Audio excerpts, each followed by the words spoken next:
All right, so here we are at the big event, and Pinocchio's off to be a celebrity.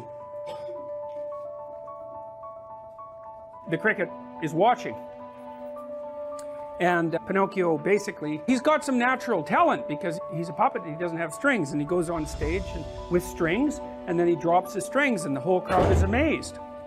And the crowd should be amazed when that happens, right?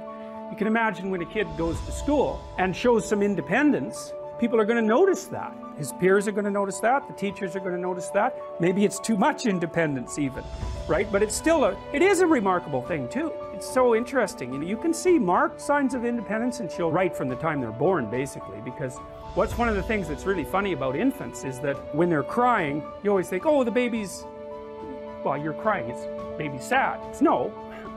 A lot of the time that baby is angry.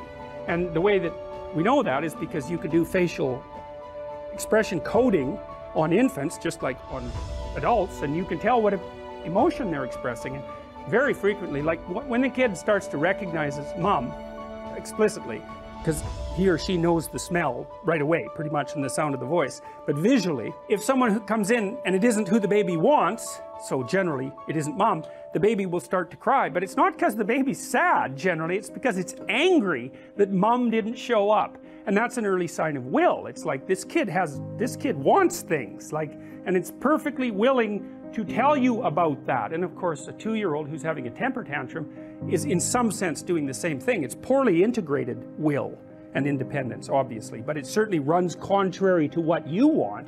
You don't want your 2-year-old having a temper tantrum in the middle of the toy store. It's extraordinarily embarrassing for you and for you, but it's also embarrassing for the 2-year-old. It's one of the reasons I think that sort of thing should be carefully socialized rapidly, because it's actually humiliating for the kid, because other people don't like that, and they're very judgmental about, they won't say anything usually, but sometimes they will, but they're not happy about the fact that's happening, and they will judge the child negatively. And so you don't want your child to be behaving in a way in public that makes other people think badly of them. It's really not good.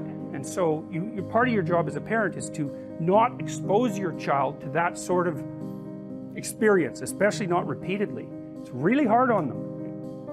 Or they get narcissistic, which is also really hard on them. It's just, it takes a lot longer to manifest itself. So anyways, he's off on stage, and Stromboli introduces him and talks about how wonderful this is going to be, and Pinocchio comes out on stage with his strings on and drops them, and then he falls down the steps and put his nose in a hole, makes a fool out of himself. And that's when Stromboli, first time Stromboli shows his true character, because he just really yells and screams at him. And he has his back to the audience, Stromboli, while he's doing this, so he's not noticing how the audience is reacting. Typical tyrannical parent, right, who's not noticing that society is reacting a different way than him, and he's not happy about it.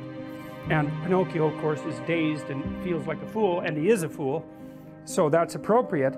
But then Stromboli hears the crowd laughing, and as soon as he turns around, he's all smiles again. And so that's the first time you get insight into what sort of puppet master he is. He's there to please the crowd, and that's all.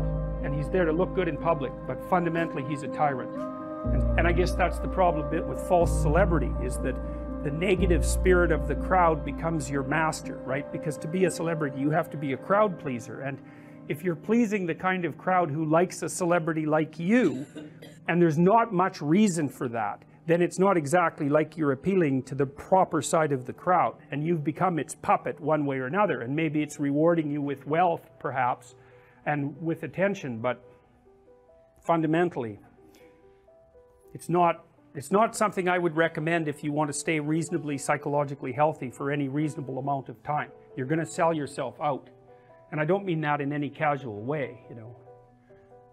So anyways, Stromboli changes from the tyrant to the good father in half a second. He gives Pinocchio a pat on the head, despite the fact that he's made a mistake, looks all kind, and the show continues. Now, the cricket is not very happy about this. He's sitting in the stage watching. He's very angry and, let's say, disgusted by what's happening, partly because Pinocchio is making a fool of himself.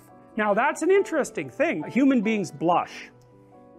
In fact, if I remember correctly, the name Adam, like Adam and Eve, is related to the capacity to blush. Now, that comes from something I read a long time ago, and that might be wrong, but Adam does manifest shame in the sight of God, so there is a relationship there.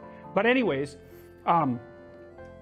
people do make fools of themselves for public display, and you can tell you've done that in some sense, not always, if you blush, because you've either said something you shouldn't have and you realize that, which is more like you've tried to be funny and gone a little bit too far, and sometimes that can be really funny, or you've said something that you know to be false, manipulative, deceitful, beneath any of those things, and you'll have an automatic response to it.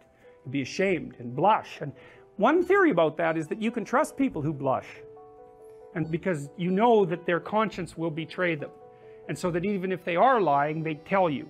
And so it's an interesting theory, because blush is definitely, it's a facial display. It's right out there where people can see it. Maybe that's true, maybe it isn't, but it's an interesting idea. Anyways, the cricket is not happy with what's going on. He's not happy about Stromboli, and he's not happy about the willingness of Pinocchio to make a fool of himself to support this false celebrity.